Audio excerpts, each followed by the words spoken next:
মানুহবিলাকৰ কাৰণে যে আমি ইউজ এণ্ড থ্ৰ' নেকি, ট্ৰাইবেল মানুহবিলাক ইউজ এণ্ড থ্ৰ' নেকি, যেতিয়া প্ৰয়োজন হ'ব হিমন্ত বিশ্ব শৰ্মাই ব্যৱহাৰ কৰিব, তাৰপাছত যেতিয়া প্ৰয়োজন শেষ হ'ব তাৰপাছত দলিয়াই দিব, এনেকুৱাই কৰি আছে। আপোনালোকে ভালকে অনুধাৱন কৰক কথা বতৰাবিলাক। তাৰ প্ৰমাণটো প্ৰথমতে দি দিওঁ যে সৰ্বানন্দ সোণোৱাল অসমৰ মুখ্যমন্ত্ৰী আছিল আৰু সৰ্বানন্দ সোণোৱালক খেদি আপোনাৰ হিমন্ত বিশ্ব শৰ্মাই মুখ্যমন্ত্ৰী আসনত বৰ্তমান বহি আছে। সেইটো প্ৰথম উদাহৰণ, সেইটো এই আৰম্ভণি। ট্ৰাইবেলক ভাল পায় বুলি ক'লে ট্ৰাইবেলক ভাল পোৱা নুবুজায় নহয়। ট্ৰাইবেলক ভাল পায় বুলি হিমন্ত বিশ্ব শৰ্মাই এক্টিংহে কৰে। সঁচা সঁচিকে ট্ৰাইবেলক তেওঁ ভাল পাব নোৱাৰে, তেওঁ নাপায়, পাৰিলেও নাপায়। মানে আপোনালোকে কথাটো চাওক যে হিমন্ত বিশ্ব শৰ্মাৰ কেৰেক্টাৰটো অলপ বুজিব লাগিব আপোনালোকে।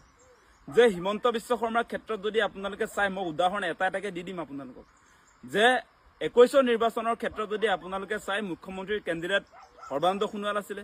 মুখ্যমন্ত্ৰী হিচাপে তেওঁ 16 চনৰ পৰা 21 চনলৈকে আছিলেই। তাৰ পাছতো তেওঁ সেই ট্ৰাইবেল মুখ্যমন্ত্ৰীজন হৈ থকাৰ কাৰণে তেওঁ সহিব পৰা নাছিলে মনে মনে। সেইকাৰণে সৰ্বানন্দ সোণোৱালক খেদি তেওঁ নিজে মুখ্যমন্ত্ৰীৰ আসনত বহিলে।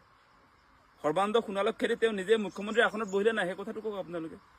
হিমন্ত বিশ্ব শৰ্মাই সৰ্বানন্দ সোণোৱালক খেদি নিজে মুখ্যমন্ত্ৰীৰ আসনত বহা মানুহ। গতিকে তেওঁ ট্ৰাইবেলক যদি ভাল পোৱা হ'লে ট্ৰাইবেল মুখ্যমন্ত্ৰী এজন হৈ থাকক বুলি ভাবি তেওঁ মুখ্যমন্ত্ৰীৰ আসনৰ পৰা সৰ্বানন্দ সোণোৱালক কেতিয়াও নেখেদিলেহেঁতেন। সেই বেছিক কথাটো আপোনালোকে বুজি লওক। এতিয়া তেওঁ যেতিয়াই বিপদত পৰিব তেতিয়াই আপোনাৰ ট্ৰাইবেলবিলাকক সন্মুখলৈ লৈ আহিব।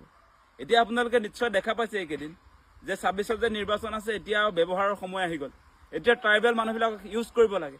সেইকাৰণে আপোনাৰ ট্ৰাইবেল মানুহকে ধৰি আমাৰ পিছপৰা জাতি জনগোষ্ঠীসকলক তেওঁ ব্যৱহাৰ কৰিব এতিয়া। সেইকাৰণে যিকোনো ক্ষেত্ৰত আপোনালোকে নিশ্চয় দেখিছে, য'তে পাৰিছে তাতে ট্ৰাইবেল মানুহবিলাকক তেওঁ আচলতে সন্মুখলৈ লৈ আহিবলৈ যত্ন কৰিছে।